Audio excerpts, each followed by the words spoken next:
സാറേ, പിണറായി വിജയൻ്റെ ഭരണകാലത്തെ പോലീസിൻ്റെ അധമ പ്രവർത്തനങ്ങൾ നിരവധി തവണ വാർത്തയായിട്ടുണ്ട്. എന്നാൽ അത്തരമൊരു പ്രവൃത്തിക്ക് ഇരയായി ജീവൻ ഒടുക്കിയ ഒരാളാണ് രതീഷ്. കഴിഞ്ഞ ദിവസമാണ് അദ്ദേഹം ആത്മഹത്യ ചെയ്തത്. ഏകദേശം വർഷങ്ങളോളം അദ്ദേഹം കള്ളക്കേസിൽ കുടുക്കി പോലീസ് ജയിലിടുകയായിരുന്നു, ഒരു മോഷണ കുറ്റം ആരോപിച്ചിട്ട്. എന്ത് തോന്നുന്നു സാറിന് ഈ പോലീസിൻ്റെ ഈ ഒരു പ്രവൃത്തിയിൽ? ഈ രതീഷിൻ്റെ മരണവുമായി ബന്ധപ്പെട്ടിട്ട് നമ്മൾ സംസാരിക്കുമ്പോൾ നമ്മുടെ പരിഷ്കൃത സമൂഹം എത്രത്തോളം അധപ്പതനത്തിൻ്റെ നാഴികക്കല്ലുകൾ താണ്ടിക്കൊണ്ടിരിക്കുകയാണ് എന്ന് വേണം നമ്മൾ മനസ്സിലാക്കാൻ. കാരണം രതീഷിൻ്റെ സംഭവത്തിൽ പോലീസിൻ്റെ കയ്യിൽ നിന്ന് പറ്റിയിട്ടുള്ള കാര്യങ്ങളെ പറ്റി നമുക്ക് സംസാരിക്കുന്നതിനേക്കാട്ടിലും മുമ്പ് ഈ രതീഷിൻ്റെ ഈ സംഭവത്തിൽ രതീഷ് നിരപരാധിയാണെന്ന് അറിഞ്ഞതിന് ശേഷം നമ്മുടെ സമൂഹം രതീഷിന് വേണ്ടി എന്ത് ചെയ്തു, ആ കുടുംബത്തിന് വേണ്ടി എന്ത് ചെയ്തു, 8 വയസ്സുകാരിയായ വൈഗയ്ക്ക് വേണ്ടി എന്ത് ചെയ്തു, പിന്നെ ആ വൈഗയുടെ ഒരു അനിയൻ ഒരു 4 വയസ്സുകാരനുണ്ട്, അവർക്ക് വേണ്ടി എന്ത് ചെയ്തു, ഈ നമ്മുടെ രതീഷിൻ്റെ ഭാര്യ വിധവയായ ശേഷം അവർക്ക് വേണ്ടി എന്ത് ചെയ്തു. അപ്പോൾ നമ്മുടെ പരിഷ്കൃത സമൂഹം എന്ന് നമ്മൾ അവകാശപ്പെടുകയും പ്രബുദ്ധ കേരളം എന്ന് നമ്മൾ വായിക്കൊരു 10 പ്രാവശ്യം നമ്മൾ പറയും പ്രബുദ്ധ കേരളം, നമ്മൾ വളരെ പുറകിലാണെന്ന് വേണം മനസ്സിലാക്കാൻ. പിണറായി വിജയൻ്റെ പോലീസ്, ഒന്നാം പിണറായി വിജയൻ സർക്കാരിൻ്റെ പോലീസായാലും രണ്ടാം പിണറായി വിജയൻ സർക്കാരിൻ്റെ പോലീസായാലും നിരപരാധികളായ ഒരുപാട് പേരെ പോലീസ് സ്റ്റേഷനിൽ കൊണ്ടുപോയിട്ട് 3-ാം മുറയ്ക്ക് വിധേയമാക്കിയിട്ട് പലർക്കും മരിക്കേണ്ടി വന്നിട്ടുണ്ട്. ഇപ്പോൾ നമ്മുടെ മൂന്നാറിലൊരു ഇടുക്കി ജില്ലയിലെ ഒരു രാജകുമാർ എന്ന് പറയുന്ന ഒരു ബ്ലേഡ് കമ്പനി, അയാളുടെ പിന്നിൽ ഒരുപാട് ആൾക്കാരുണ്ടായിരുന്നു.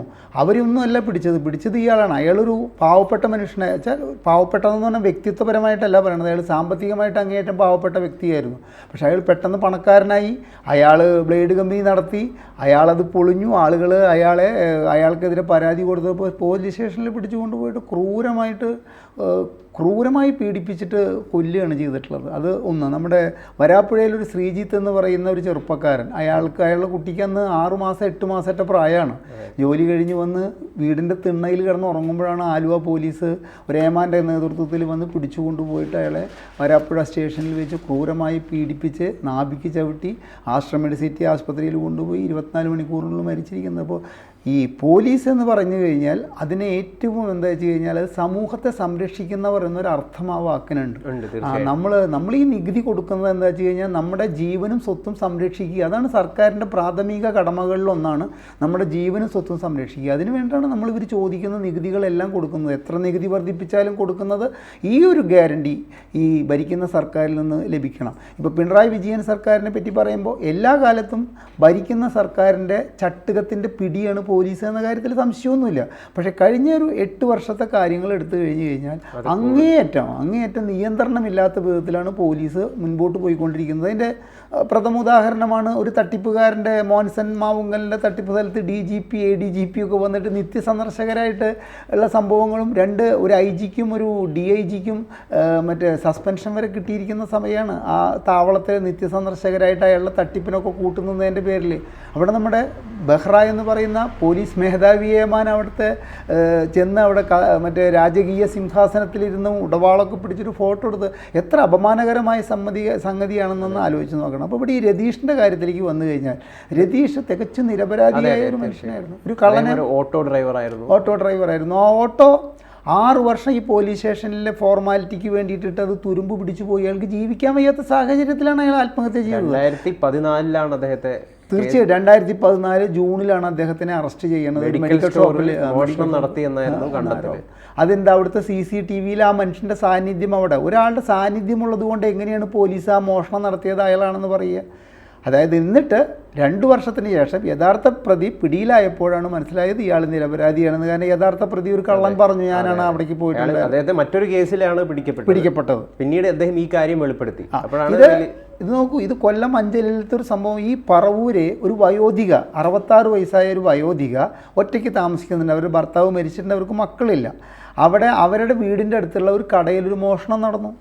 ആ കടക്കാരൻ പറഞ്ഞു എന്നത് ഈ സ്ത്രീയാണ് മോഷ്ടിക്കാനുള്ള സാധ്യത എന്ന് പറഞ്ഞിട്ട് ആ പാവത്തിനെ കൊണ്ടുപോയിട്ട് 10-16 ദിവസം ചോദ്യം ചെയ്യലും ഹറാസ്മെൻറ്റും കഴിഞ്ഞിട്ട് വേറെ എവിടെ ഒരു കള്ളനെ പിടിച്ചപ്പോൾ ആ കള്ളൻ പറഞ്ഞു ഞാനാണ് അവിടെ മോഷ്ടിച്ചത്. അപ്പോൾ ഒരു സാധാരണ കള്ളനെ പോലും തിരിച്ചറിയാൻ വയ്യാത്ത വിധത്തിൽ നമ്മുടെ കേരള പോലീസ് അധപ്പതിച്ചു എന്ന് പറയുമ്പോൾ ചുണക്കുട്ടന്മാരായിരുന്നു. അതായത് നമ്മൾ സ്കോട്ട്ലാൻഡ് യാർഡിൽ പോയിട്ട് അവർക്ക് അവിടെ പഠിക്കേണ്ട ആവശ്യമൊന്നും കേരള പോലീസിന് ഉണ്ടായിരുന്നില്ല. മണത്തറിഞ്ഞ് മുഖത്ത് നോക്കിയിട്ട് കള്ളന്മാരെ പിടിക്കുന്നതും അതുമാതിരി തന്നെ പ്രതികളെ തിരിച്ചറിയാനുള്ളൊരു കഴിവുണ്ടായിരുന്നവരാണ് കേരള പോലീസ്. ആ കേരള പോലീസിൽ നിന്ന് യഥാർത്ഥ പ്രതി ആരാണെന്ന് മനസ്സിലാക്കാൻ ചോദ്യം ചെയ്തിട്ടും തെളിവുകളുടെ അടിസ്ഥാനത്തിലും മനസ്സിലാക്കാൻ വയ്യാത്ത വിധം നമ്മുടെ കേരള പോലീസ് അധപ്പതിച്ചു എന്ന് വേണം മനസ്സിലാക്കാൻ. അതും ഗൗതം ഒരു കാര്യം മനസ്സിലാക്കണം, ഒരു 15 വർഷം പുറകിലേക്കല്ല നമ്മൾ പോകേണ്ടത്. ഇപ്പോഴത്തെ ആധുനിക കാലഘട്ടത്തിൽ ഈ CCTV അതുമാതിരി തന്നെ ടെലിഫോൺ ടവർ ലൊക്കേഷൻ ഇതിലൂടെയൊക്കെ ഇപ്പോൾ പ്രതികളെ പിടിക്കാൻ വളരെയധികം ഈസിയായ മാർഗങ്ങളുള്ള സമയത്ത് മൂന്നാം മുറ പ്രയോഗിക്കാൻ വേണ്ടിയിട്ട് നമ്മുടെ പോലീസ് തയ്യാറാവുകയും അതിന് സർക്കാർ ഒത്താശ ചെയ്യുകയും ചെയ്യുന്നതിൻ്റെ ഒരു ബലിയാടാണ് പാവം ഈ രതീഷ് എന്ന് പറയുന്നത്. ഞാൻ പറയുകയാണ്, ഇവിടെ ഒരു ഉഴവൂർ വിജയൻ എന്ന് പറയുന്ന ഒരു രാഷ്ട്രീയ നേതാവിനെ, അദ്ദേഹം ഒരു പഞ്ചായത്ത് മെമ്പർ പോലും ആയിട്ടുണ്ടായിരുന്നില്ല. പിണറായി വിജയനെ സ്തുതിച്ചുകൊണ്ട് അദ്ദേഹം ഒരുപാട് പ്രസംഗങ്ങൾ നടത്തിയിട്ടുള്ളതിൻ്റെ പേരിൽ നമ്മുടെ പൊതുഖജനാവിൽ നിന്ന് 25 ലക്ഷം രൂപയാണ് അദ്ദേഹം മരിച്ചപ്പോൾ ധനസഹായം നൽകിയത്. അതാണ് ലോകായുക്തയിൽ കേസൊക്കെ ആയിട്ട് വന്നിരിക്കുന്നത്. ഇപ്പോൾ ഹൈക്കോടതിയിൽ ആ കേസ് നിലനിൽക്കുന്നത്.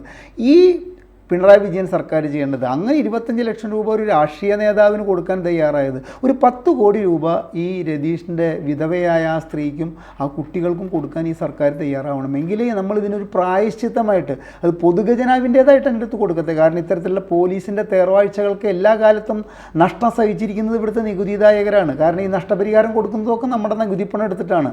ഈ പോലീസിൻ്റെ ഇത്തരത്തിലുള്ള കാര്യങ്ങൾ നിയന്ത്രിക്കുന്ന വിഭാഗം എപ്പോഴും പറയും അത് ഈ തെറ്റ് ചെയ്തവരിൽ നിന്ന് ഈടാക്കുമെന്ന് പറയുന്നു. എങ്കിലും അതൊന്നും ഈടാക്കിയിട്ടുള്ള ഒരു ചരിത്രവും ഇപ്പോൾ ഇനി എന്നെ സംബന്ധിച്ചിടത്തോളം ഞാൻ വിവരാവകാശ നിയമപ്രകാരം എഴുതി ചോദിച്ചിട്ട് പോലീസിൻ്റെ ഒരു പോലീസുകാരിൽ നിന്നും 5 പൈസ നഷ്ടപരിഹാരം ഈടാക്കിയിട്ട് ആരാണോ ഈ ഇവരുടെ പോലീസുകാരാൽ ശിക്ഷിക്കപ്പെട്ട് അവർക്ക് കൊടുത്തതായിട്ട് ഞാൻ അറിഞ്ഞിട്ടില്ല.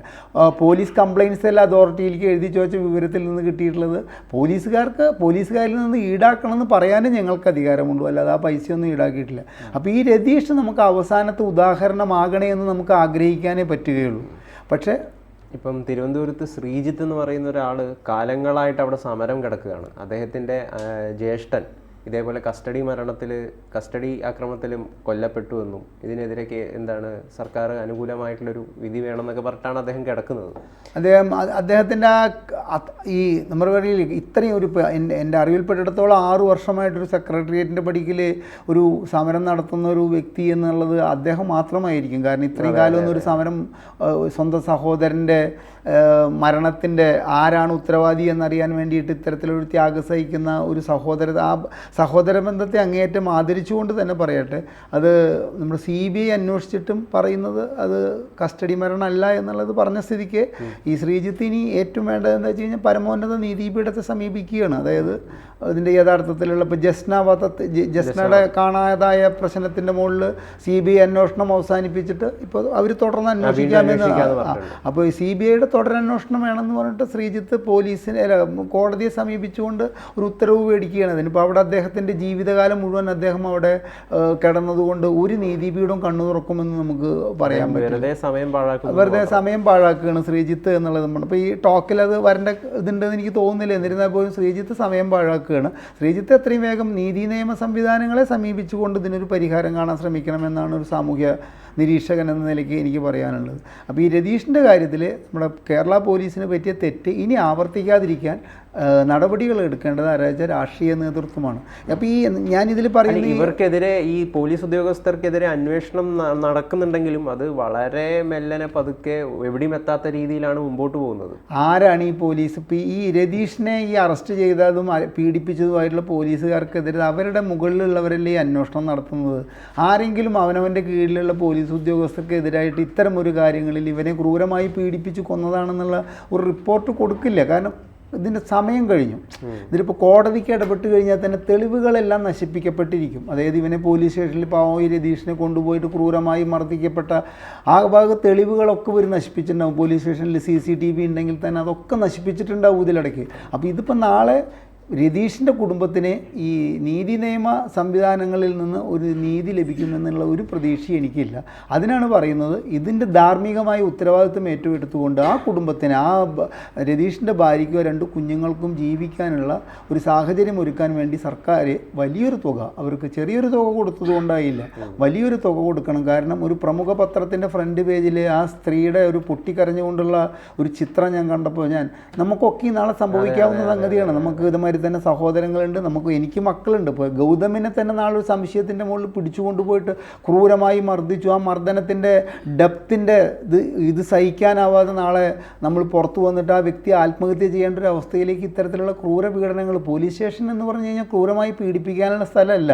അതാദ്യം തന്നെ മനസ്സിലാക്കുക. പോലീസ് എന്ന് പറഞ്ഞാൽ സമൂഹത്തെ സംരക്ഷിക്കുക, സമൂഹത്തെ രക്ഷിക്കുക, സമൂഹത്തിലെ അനീതികൾ എതിർക്കുക. ഇവരുടെ POLICE എന്ന് പറഞ്ഞ ഓരോ വാക്കിനും അതിൻ്റേതായ അർത്ഥത്തിലാണ് ആ പോലീസ് എന്ന് പറഞ്ഞിട്ടുള്ള ആ പദം തന്നെ ഉണ്ടാക്കിയിരിക്കുന്നത്. ആ പദത്തിൻ്റെ മാന്യത നിലനിർത്തിക്കൊണ്ട് എല്ലാ കാലത്തും നമ്മൾ പറയില്ലേ, ഇപ്പോൾ 6 or 7 തവണ ഹൈക്കോടതി പറഞ്ഞിട്ടുണ്ട്, പിടികൂടുന്നവരാരാവട്ടെ, അത് മോട്ടോർ വാഹന നിയമം ലംഘിക്കുന്നവരായാൽ പോലും ഡാ പോടാ വിളി പാടില്ല, ഡി എന്ന് വിളിക്കാനും പാടില്ല. വനിതകളെ, സ്ത്രീകളെ വീട്ടിൽ പോയിട്ട് ചോദ്യം ചെയ്യാൻ പാടുള്ളൂ. അവർക്കുള്ള ഒരു കാരണവശാലും പോലീസ് സ്റ്റേഷനിലേക്ക് അവരെ കൊണ്ട്. പക്ഷേ ഇതൊക്കെ കൂടെ നിയമം ലംഘിക്കുകയാണ്. കംപ്ലീറ്റ് പോലീസ് രാജ് നടപ്പിലാക്കുന്ന ഒരവസ്ഥയിലേക്ക്, പോലീസ് രാജ് എന്ന് പറയാം, അതിനെ നടപ്പിലാക്കുന്നതിനെ ചോദ്യം ചെയ്യാൻ സർക്കാരിനോ. ഇപ്പോൾ ഈ രതീഷിൻ്റെ കാര്യത്തിൽ നമ്മുടെ പ്രതിപക്ഷം എന്തു ചെയ്തു ചോദിച്ചു കഴിഞ്ഞാൽ, അതാണ് ഞാൻ ആ പരിഷ്കൃത സമൂഹത്തിൻ്റെ നമ്മൾ എത്രത്തോളം അധപ്പതിച്ചു എന്നുള്ളതിൻ്റെ. ഈ രതീഷിൻ്റെ വിഷയം, ഈ രതീഷ് കുറ്റക്കാരനല്ല എന്നറിഞ്ഞതോടുകൂടി ആ വിഷയം ഏറ്റെടുത്തുകൊണ്ട് ഒരു പ്രതിപക്ഷ സപ്പോർട്ട്. അപ്പോൾ ഞാൻ അറിഞ്ഞത് രതീഷിന് പ്രത്യേകിച്ച് രാഷ്ട്രീയ പാർട്ടികളോടൊന്നും കൂറില്ല. അപ്പോൾ ഇതിപ്പോൾ ഒരു രാഷ്ട്രീയ പാർട്ടിയുടെ, ഇപ്പോൾ ഇവിടെ രാഹുൽ മാങ്കൂട്ടത്തെ അറസ്റ്റ് ചെയ്തിട്ടുള്ളതിന് ശേഷം ഉണ്ടായിട്ടുള്ള ഒരു 3 ദിവസത്തെ പ്രശ്നങ്ങൾ എന്താണെന്ന് ആലോചിച്ച് നോക്കിയോ. എത്രത്തോളം രാഹുൽ മാങ്കൂട്ടത്തിനെ അറസ്റ്റ് ചെയ്തത് തെറ്റാണ്, ഞാൻ തെറ്റാണെന്ന് തന്നെ പറയുകയാണ്. പക്ഷേ രാഹുൽ മാങ്കൂട്ടത്തിനോട് കാണിക്കുന്ന അതേ പ്രതിപത്തിയോട് കൂടിയിട്ട് പ്രതിപക്ഷം ഇത്തരത്തിൽ പോലീസ് പിടിച്ചുകൊണ്ടുപോകുന്ന എല്ലാവരോടും കാണിച്ചിരുന്നെങ്കിൽ ഇത്തരത്തിലുള്ള ഒരുപാട് സംഭവങ്ങൾ നമുക്ക് ഒഴിവാക്കാൻ സാധിക്കും. ഒരു വ്യക്തിയെ അനാവശ്യമായിട്ടാണ് പിടിച്ചുകൊണ്ടുപോയത് എന്നുള്ള വിവരം ആ നാട്ടിലെ പ്രതിപക്ഷത്തിൻ്റെ അറിഞ്ഞു കഴിഞ്ഞാൽ ആ വ്യക്തിയുടെ രാഷ്ട്രീയം നോക്കാതെ അതിലെ ആ വ്യക്തി കുറ്റക്കാരനല്ല എന്ന് കണ്ടാൽ ആ വ്യക്തിയെ ആ പോലീസ് സ്റ്റേഷനിൽ നിന്ന് മോചിപ്പിക്കാൻ ഇവിടുത്തെ രാഷ്ട്രീയ പാർട്ടികൾ എല്ലാവരും തയ്യാറാവണം. ഭരണകക്ഷി എല്ലാ കാലത്തും ഇത്തരത്തിൽ പിടിച്ചുകൊണ്ടുപോയത് ഞങ്ങളുടെ പോലീസാണ്, അതുകൊണ്ട് ഞങ്ങളുടെ പോലീസ് ചെയ്യുന്നത് ശരിയാണെന്ന നിലയ്ക്ക്. ഇപ്പോൾ പിണറായി വിജയൻ ഭരിക്കുമ്പോൾ ഇപ്പോൾ DYFIക്കാരെ എടുക്കുക നമുക്ക്, അത് അവനെ പിടിച്ചു കൊണ്ടുപോകേണ്ടതാണ് എന്നുള്ള നിലയ്ക്കിരിക്കും. നാളെ കോൺഗ്രസ് ഭരിക്കുമ്പോൾ അതെ അവൻ മാർക്സിസ്റ്റുകാരനാണ്, അവനെ പിടിച്ചു കൊണ്ടുപോകുക. ആ ചിന്താഗതി മാറ്റിയിട്ട് പിടിച്ചു കൊണ്ടുപോയ വ്യക്തി പോലീസ് സ്റ്റേഷനിലെ ക്രൂരമായ പീഡനത്തിൽ കൊല്ലപ്പെടുമെന്നൊരു അവസ്ഥ വരുന്ന സിറ്റുവേഷൻ ഒഴിവാക്കാൻ വേണ്ടിയിട്ട് ഇവിടുത്തെ രാഷ്ട്രീയ പാർട്ടികൾ കൺതുണർന്നിട്ട് പ്രവർത്തിക്കേണ്ട ഒരു കാലഘട്ടത്തിലൂടെയാണ് നമ്മൾ കടന്നു പോകുന്നത് എന്നുള്ളതാണ് ഈ രതീഷിൻ്റെ മരണത്തിലൂടെ. ആത്മഹത്യ ചെയ്തത് പൂർണ്ണമായിട്ടും അതിന് ഉത്തരവാദി പോലീസുകാർ തന്നെയാണ്. പോലീസ് എന്ന് പറയുമ്പോൾ തന്നെ സർക്കാരാണ്. സർക്കാരിൽ നിന്ന് രതീഷിന് നീതി ലഭിച്ചില്ല. സർക്കാർ എന്ന് പറയുമ്പോൾ അത് പോലീസ് സർക്കാരിൻ്റെ കീഴിലുള്ള ഒരു ഏജൻസിയാണ്. ആ ഏജൻസി രതീഷിന് നീതി ലഭിച്ചില്ല എന്നല്ല, രതീഷ് ഏറ്റ പീഡനത്തിൻ്റെ, രതീഷിൻ്റെ ശരീരത്തിലെ നമ്മൾ പറയില്ലേ പോലീസ് പീഡനമേൽക്കാത്ത 1 ഇഞ്ച് സ്ഥലമില്ല എന്നാണ് പോസ്റ്റ്മോർട്ടം റിപ്പോർട്ടിലൂടെ.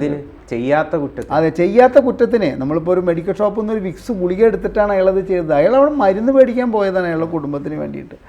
അപ്പോൾ ഇത്തരത്തിലുള്ള സംഭവങ്ങൾ സമൂഹത്തിന് മുമ്പിൽ വന്നിട്ട് പോലീസ് നിർവ്യാജം ഖേദം പ്രകടിപ്പിക്കുകയും മാപ്പ് പറയുകയാണ് വേണ്ടത്. ആ ഉത്തരവാണ് സർക്കാർ ഇറക്കണം. നമ്മുടെ നിലവിലെ രാഷ്ട്രീയ സാഹചര്യങ്ങൾ പോലീസ് ഇന്ന് വരെ അവർ ചെയ്തിട്ടുള്ളൊരു തെറ്റ്. ഇപ്പോൾ ഉദയൻ എന്ന് പറയുന്ന ഒരു വ്യക്തി തിരുവനന്തപുരത്ത് അദ്ദേഹം പണി കഴിഞ്ഞ് ക്ഷീണിച്ച് പാർക്കിൽ ചെന്ന് കിടന്ന് ഉറങ്ങുമ്പോഴാണ് 2 പോലീസ് നരാധമന്മാർ ആ പാവത്തിനെ പിടിച്ചു കൊണ്ടുപോയിട്ട് നമ്മുടെ തിരുവനന്തപുരത്തെ ഒരു പ്രശസ്തമായ നമ്മൾ കുപ്രസിദ്ധി ആർജിച്ച പോലീസ് സ്റ്റേഷനിൽ വെച്ച് ഉരുട്ടിക്കൊന്നത്. ആ കേസിൽ CBI അന്വേഷിച്ചപ്പോൾ 2 പേരും വധശിക്ഷയ്ക്ക് വിധിക്കപ്പെട്ടിട്ട് മറ്റേ എന്താണ് പറയേണ്ടത്, തിരുവനന്തപുരം സെൻട്രൽ ജയിലിൽ 2 പേരും കിടക്കുന്നുണ്ട്. അപ്പോൾ ഇതാണ് നമ്മുടെ സാഹചര്യം. ഒരാൾ ഉറങ്ങിക്കിടക്കുന്ന ഒരാളെ ഒരു മോഷണക്കുറ്റം ആരോപിച്ചുകൊണ്ട് പിടിച്ചു കൊണ്ടുപോകണു, ക്രൂരമായി പീഡിപ്പിച്ചു കൊല്ലണു. ഈ സംഭവം നടന്നത് പിണറായി വിജയൻ്റെ സർക്കാരിൻ്റെ കാലത്തല്ല ഈ ഉദയൻ എന്ന് പറയുന്ന ആളെ കൊന്നിരിക്കുന്നത്.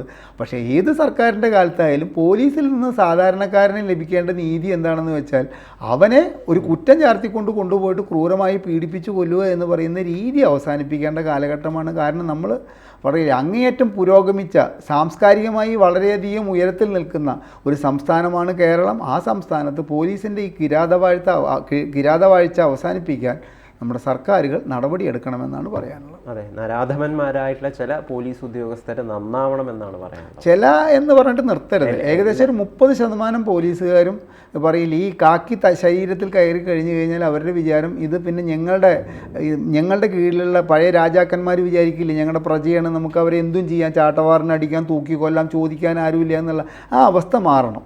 അപ്പോൾ ആ 30% ബോധവൽക്കരിച്ചിട്ട് പോലീസ് സേന എന്ന് പറഞ്ഞു കഴിഞ്ഞാൽ സമൂഹത്തെ സംരക്ഷിക്കാനുള്ളവരാണ് ചെയ്തവരാണ് എന്നുള്ള സാമൂഹ്യനീതിയുടെ സംരക്ഷകരാണ് പോലീസ് എന്നുള്ളൊരു ചിന്തയിൽ അവരെ വാർത്തെടുക്കേണ്ടത് അതാത് കാലത്തെ സർക്കാരിൻ്റെ ചുമതലയാണ്. അതെ.